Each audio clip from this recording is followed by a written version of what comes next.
Nous sommes là à la cérémonie d'inauguration du Waqf Al Khairiya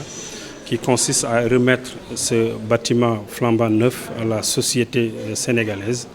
et aux musulmans du monde entier. Ce Waqf Al Khairiya a une histoire, un historique qui prend départ à partir de ce saint homme que je viens de citer, Serigne Abbas Sall, qui, dans son temps, a construit un institut islamique d'une valeur de plus d'1 milliard et son montant qu'il avait dans sa poche, à sa capitale, ne dépassait pas 100 000 francs. Donc cette vision lointaine qui consiste à faire de l'altruisme, c'est-à-dire penser aux autres, a été héritée par sa noble famille. Je veux parler de la famille de l'ONG Al Khairiya, dirigée par Dr Alimatou Sall, dont le vice-président Serigne Abdoul Fattah Sall vient de nous faire vraiment un exposé très clair de cet événement qui nous réunit aujourd'hui. Venant à votre question, cet investissement, c'est juste pour continuer les activités sociales menées par l'ONG Al Khairiya jusqu'ici. Pour rappel, l'ONG a été créée en 1994, donc une trentaine d'années, en train de faire des œuvres humanitaires qui consistent à construire des mosquées offertes aux populations musulmanes, construire et équiper des puits pour aider un peu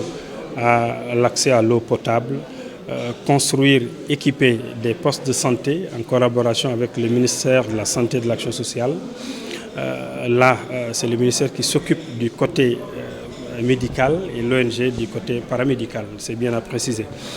qui consiste aussi à faire de l'action sociale dans toutes ses formes, c'est-à-dire venir en aide des sinistrés, venir en aide des orphelins par une prise en charge totale en construisant et équipant des orphelinats qui sont au nombre de 7 érigés par l'ONG Al Khairiya ici au Sénégal,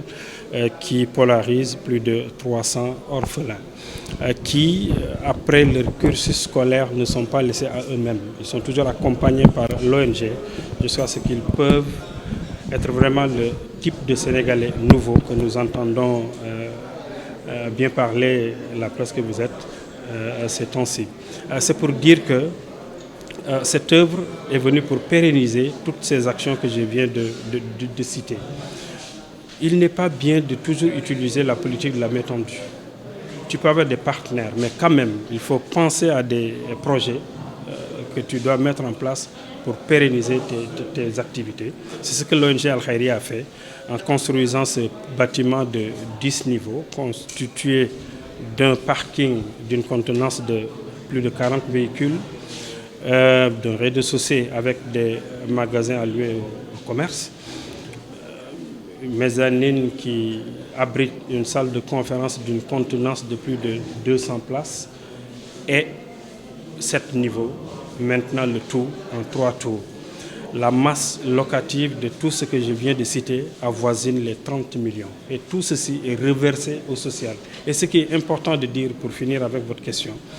c'est que le titre foncier, je dis bien le titre foncier, ne porte même pas le nom d'un membre de la famille Sall. Donc ce bâtiment appartient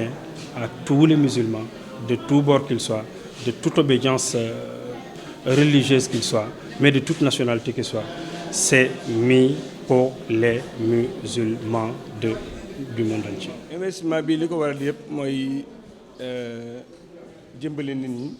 jàppale jullit ñi loo xam ni moom la ñu lislaam jàngal moom la ñu sunu waajur Sëñ Abbas Sall jàngal moo tax lii ñu taxawal lii mu tudd waqf muy benn façon boo xam ni l'islam moo ko ubbi pour jàppale ci doomu aadama yoon yi nga xam si islam da ko defar pour solidarité ak dimbali ñeneen ñi di ci am yoo xam ni yu obligation la yu forcé la yoo xam ni comme mel ne asaka mel ne kafaaraat mel ne nusur am yoo xam ni nag yooyu Yonent bi sallallahu alayhi wa sallam moo ko ubbi du loo xam ni lu force la waaye ku ko def toyaa bañ dañ cey def toyaa bañ ciy am dafa fort trop parce que Yonent dafa ni doomu aadama bu génn àdduna léppam jeex na ba mu des ñett mu ni ba mu des ñett lu ñu naan sadaqa jaariya mooy nga samp dara la nga samp am lu cay génne nga di ci jullit nga di ci dimbali jullit ñi te loola nga samp kenn du ko donn loolu nga samp mbir la boo xam ne du lu ñuy donn du lu ñuy ndénkaane nga ni ëllëg nii da nga samp loo mel noonu parce que xam nañ Yonent bi sallallahu alayhi wa sallam bi mu jógee Makka di dem Médine ànd naa mbooloo mu bari mbooloo mépp ñu ngi jógee Makka jëm Médine ànd ak moom gàddaay yi te ñooñu ba ñuy dem yóbbaale wuñ dara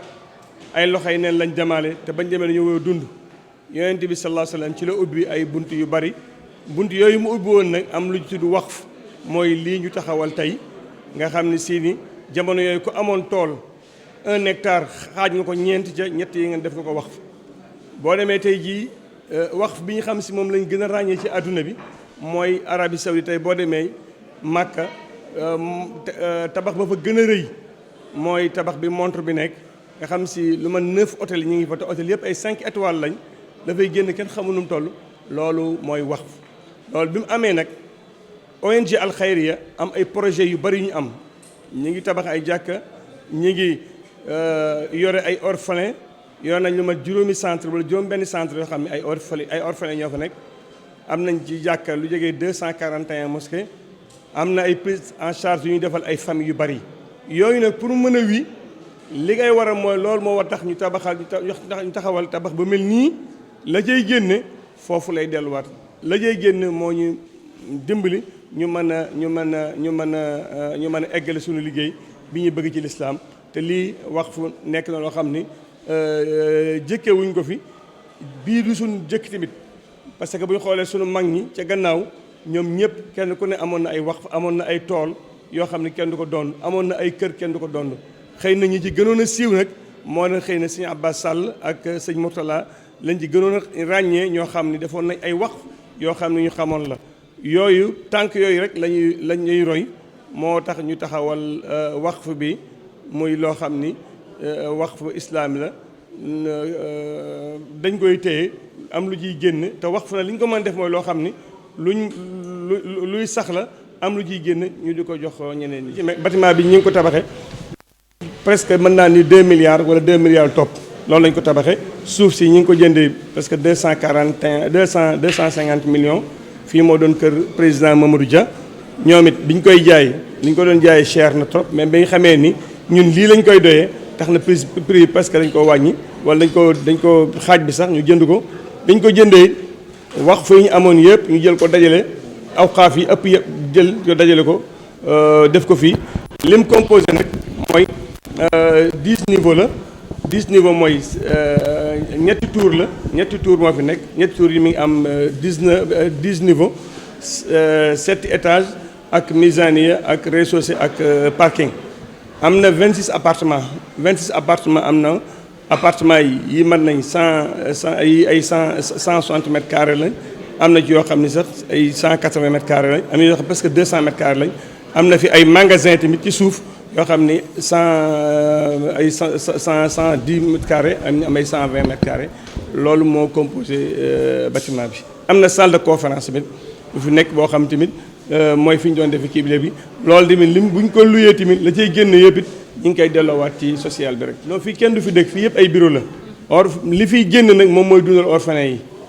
bu ay bureau lañ koy def. bureau yi it ñi ñu koy loué mooy ñi nga xam si amul kenn koo xam dañ koy loué koo xam ni ku fiy def lu neexul yàlla la képp koo xam ni la muy liggéeyee du àndula lislaam du wokk ñu ko loué lu ñu koy li ci génn yëpp ñu ngi koy delloowaat ci